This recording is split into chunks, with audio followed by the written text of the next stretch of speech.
പൗരാവകാശത്തിന്റെ ജനവിധിക്കായി കാലം കാതോർക്കുന്ന ത്രിതല panchayat municipal corporation തെരഞ്ഞെടുപ്പിൽ ഐക്യജനാധിപത്യ മുന്നണി സാരഥികളായി ജനവിധി തേടുന്ന UDFന്റെ മുഴുവൻ സ്ഥാനാർത്ഥികളെയും വൻ ഭൂരിപക്ഷത്തോടെ വിജയിപ്പിക്കണമെന്ന് ഉത്ബുദ്ധരായ മുഴുവൻ വോട്ടർമാരോടും ഞങ്ങൾ വിനയത്തോടെ സ്നേഹത്തോടെ അഭ്യർത്ഥിക്കുകയാണ്. വോട്ടുകൾ UDFന് നൽക നല്ലൊരു ഭരണം ഇവിടെ കൊടുക്ക് വാർഡും പഞ്ചായത്ത് നമുക്ക്. വോട്ടുകൾ UDFന് നൽക നല്ലൊരു ഭരണം ഇവിടെ കൊടുക്ക് വാർഡും പഞ്ചായത്ത് നമുക്ക്. LDFന് വോട്ട് ഇനി ചെയ്യില്ല, നാട് മുടിക്കുന്ന ഭരണം വേണ്ട.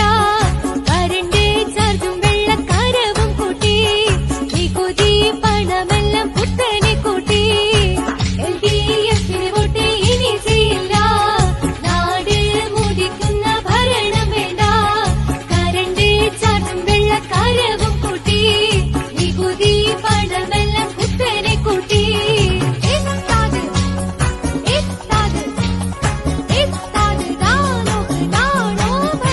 അഴിഞ്ഞാടുന്ന ആഭ്യന്തരവും ഫുൾ സ്റ്റോപ്പില്ലാതെ കുതിച്ചുപായുന്ന വിലക്കയറ്റവും സ്വജനപക്ഷപാതവും തൊഴിലില്ലായ്മയും വ്യാജത്തരങ്ങളും കേരള ജനതയുടെ ക്ഷമ പരീക്ഷിക്കുമ്പോൾ, വോട്ട് കുത്തിയവർ പോലും പ്രാഗി പറയുമ്പോൾ, ഇവരെ കൊണ്ട് സ്വൈര്യം നഷ്ടപ്പെട്ടു എന്ന് സ്വന്തക്കാർ പോലും വിലപിക്കുമ്പോൾ, കോടികൾ കടമെടുത്ത് സംസ്ഥാനത്തെ കടക്കണിയിലേക്ക് തള്ളിവിട്ട് സുഖലോലുപതയിൽ ആർത്തുല്ലസിക്കുന്ന, കേരളം കണ്ടതിൽ ഏറ്റവും നെറികെട്ട ഭരണം കാഴ്ചവെക്കുന്ന ഇടതന്മാരുടെ അഴിമതി ദുർഭരണത്തിനെതിരെ അക്രമ രാഷ്ട്രീയത്തിന്റെയും കൊലപാതക രാഷ്ട്രീയക്കാരന്റെയും മുമ്പിൽ മുട്ടുമടക്കാതെ ആദർശത്തിന്റെ പടപ്പാട്ട് പാടിയ ജനാധിപത്യ ചേരിയുടെ പോരാളികളെ, UDFന്റെ സാരഥികളെ, അവരുടെ തെരഞ്ഞെടുപ്പ് ചിഹ്നത്തിൽ നിങ്ങളുടെ വിലപ്പെട്ട വോട്ടുകൾ നൽകി UDFന്റെ മുഴുവൻ സാരഥികളെയും ത്രിതല പഞ്ചായത്തിലേക്കും മുനിസിപ്പൽ കോർപ്പറേഷനിലേക്കും തെരഞ്ഞെടുത്തയക്കണമേ എന്ന് മുഴുവൻ വോട്ടർമാരോടും ഞങ്ങൾ വിനയത്തോടെ അഭ്യർത്ഥിക്കുകയാണ്, സ്നേഹത്തോടെ അപേക്ഷിക്കുകയാണ്.